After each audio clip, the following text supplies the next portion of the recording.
আমাদের মনে হচ্ছে ওকে কেউ মানে পরিকল্পনাভাবে মেরেছে। আমার নাম আলাবতী বর্মন। আমি যিনি মারা গেছে উনি আমার ননদ, আমি ওনার বৌদি হই।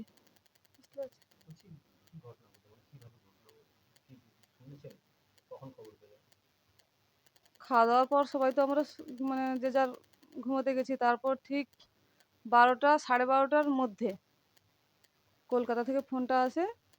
ফোনটা করে আমাদের মানে জামাই, মানে ওনার স্বামী আর কি, বলছে যে রূপালী আর নেই, তোমরা তাড়াতাড়ি এখানে এসো, পুলিশ কেস হয়ে গেছে, এরকম একটা খবর এলো। তারপর কোনো কিছু জিজ্ঞাসা করি নিজেরাও পিতা কান্নায় ভেঙে পড়েছি। কোনো কিছু আর জিজ্ঞাসা করতে পারিনি। তারপর ফোনটা আমরা রেখেও দিই, উনিও রেখে দেয়। উনি বলতে আমাদের জামাই। তারপরে হ্যাঁ আমরা সমালোচনা করছি কী থেকে কী হলো। তারপর আবার ওদের মানে মানে আমার যে ননদ রূপালী, তার বান্ধবী সুরাইয়া, ও খুব ওর ক্লোজ ফ্রেন্ড, বুঝতে পেরেছো। তারপর ও ফোন করে জানালো যে রূপালী আর নেই, তোমরা বাড়ি থেকে এসো, ওর সঙ্গে দেখা করো, এই আর কি। তারপর আবার কিছুক্ষণ পরে বলছে ও আইসিইউতে ভর্তি আছে। মানে এটা মিথ্যা বলুক কি সত্যি বলুক কি ভর্তি করুক সে বিষয়ে আমরা কিন্তু তো দেখতে পাচ্ছি না। ওখান থেকেই যেটা বলছে কথাটা জামাইও বলেছে আর সুরাইয়াও বলেছে, মানে ওর যে ক্লোজ ফ্রেন্ড যে। তারপর আবার মানে আমার মানে তার সঙ্গে একটু ভালো মেলামেশা করে আর কি। তারপরে আবার আধা ঘন্টা পরে ফোনটা আসে, মানে ওর সঙ্গে যে ডিউটি করে নার্সগুলো, ওরা আবার ফোন করে যে তোমরা কি খবর পেয়েছো না কি ব্যাপার, রূপালীতে এরকম ঘটনা, তোমরা কেউ আসছো না কেন, এই বললো। তখন আমার স্বামী ফোনটা ধরে যে কেন আমরা জানবো কি করে, আপনারা কি আমাদেরকে খবর দিয়েছেন নাকি, এরকম আমরা জিজ্ঞাসা করি। তারপরে জানতে পারি নিজেরাও, ফোনটা ওনারাও রেখে দেয়, তারপর আমরাও রেখে যার মতো জানতে পারলাম যে এই যে উনি আর নেই, মানে রূপালী আর নেই, তো আমাদেরকে যেতে বলছে। এটা ওই যে স্টাফরা ফোন করেছে, আর ওর বান্ধবী সুরাইয়া ও ফোন করেছে, তারপর আমাদের জামাই উনিও আমাদেরকে বলেছেন। মেয়েটা মানে আমার ননদ রূপালী বর্মন, উনি বিএসসি নার্সিং কোর্স করে নীলরতন অর্থাৎ এনআরএসে চাকরি করে। ডিউটি চলেন কালকে রাত 8টা নাগাদ ওর নাইট ডিউটি ছিল। তারপর ফোনটা আসছে ঠিক 12:30 নাগাদ। তারপর আমরা জানতে পারি। মনে পড়ছে আমাদের প্রচুর, কারণ ও আমাদের আদরের ননদ, দু ভাইয়ের একটাই বোন, আর মা বাবারও খুব, উনি হচ্ছেন মা, ওনার খুব কাছের মেয়ে, প্রচুর ভালোবাসতেন, আমরাও খুব ভালো। আরও খুব শান্ত মাথার মেয়ে, মানে হুট করে রেগে যায় না। কিন্তু এরকম হলো সেটা আমরা মেনে নিতে পারছি না। এর জন্য আমরা বলবো ওই হাসপাতালের যিনি প্রধান, উনি যেন এর বিচার ব্যবস্থা সুপরিকল্পনা দেয়। এবং চাকরিতে জয়েন করেছে 10 বছরের কাছাকাছি চাকরি লাইনে আছে, 10 বছরের বেশি হবে চাকরি লাইনে মোট আছে। আমি এসছি এনার এসে কতদিন ঠিক আমার মনে পড়ছে না, ওর দাদারা জানে।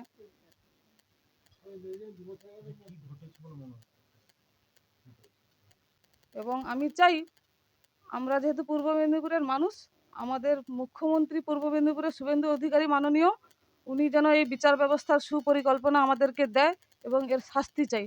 আমাদের মনে হচ্ছে ওকে কেউ মানে পরিকল্পনাভাবে মেরেছে। এবং আমি চাই, আমরা যেহেতু পূর্ব মেদিনীপুরের মানুষ, আমাদের মুখ্যমন্ত্রী পূর্ব মেদিনীপুরের শুভেন্দু অধিকারী মাননীয়, উনি যেন এই বিচার ব্যবস্থার সুপরিকল্পনা আমাদেরকে দেয় এবং এর শাস্তি চাই। আমাদের বিনীত নিবেদন, আবেদন, এটাই আমার মানে শেষ কথা। আর আমি বলতে পারছি না, সত্যি আমার। হ্যাঁ শুনেছি, এই যে তিলোত্তমা দেবনাথ বলে মেয়েটি, ওনারও যে 2 বছর হয়ে গেল এই ঘটনাটা, বর্তমানে ওনার বিচার হয়েছে, 4 জনকে জেলে ধরে নিয়েছে, এটাই আমরা শুনেছি। সেরকমভাবে আমার ননদেরও যেন বিচার চাই, কঠোর থেকে কঠোরতম বিচার যেন হয়। যেহেতু আমরা এই পূর্ব মেদিনীপুরের বাস করি, পূর্ব মেদিনীপুরের মাননীয় মুখ্যমন্ত্রী শুভেন্দু অধিকারী, ওনার কাছে আমাদের বিনীত অনুরোধ, উনি যেন এই আমার ননদের তদন্তটা ভালোভাবে করে এবং এর শাস্তি যেন হয়। বিয়ে হয়েছে আমার ননদের 2025 সাল ওই 13ই মার্চ, 2রা মার্চ, হ্যাঁ 2025 সাল 2রা মার্চ। বর্তমান ওদের মানে দেখাশোনা বলো, বা ওই যে বাংলাতে বলে না ওই যে কি ঘটক আসে দেখা করতে, তারপর মেয়ের বাড়িতে যায়, ছেলের বাড়িতে যায়, এরকম কোনো কিচ্ছু না। ওরা ম্যাট্রিমনি শাদী থেকে নিজেরা নিজেদেরকে চুজ করেছে, তারপর ওদের প্রেম, তারপর ওরা 6 মাস দেখাশোনা ভালোবাসা আলাপ পরিচয় করে তারপর ওরা বিয়েতে মতামত দেয়, এই আর কি। বর্তমান ছেলেটার বাড়ি দিল্লি, আমার ননদ কলকাতায় থাকে, কলকাতাতেও থাকে, দিল্লিতেও থাকে। ছেলের বাবা বর্তমান উনি লেট, মানে নেই, আর উনি সরকারি চাকরি করতেন। মেয়ের বাবা বলতে আমার বাবা অর্থাৎ শ্বশুর মশাই, উনি একজন মৎস্যজীবী, আর জমিন জায়গা আছে, চাষবাস করা হয়। আর এখন বয়স হয়ে গেছে, বর্তমান মেয়ের জন্যে প্রচুর ভেঙে পড়েছে কান্নায়। হ্যাঁ, আমরা চাইছি এর কঠোর থেকে কঠোরতম বিচার যেন চাই, যেন ওর যেন কোনো যেন ত্রুটি না থাকে, এই তদন্তের শাস্তি হোক।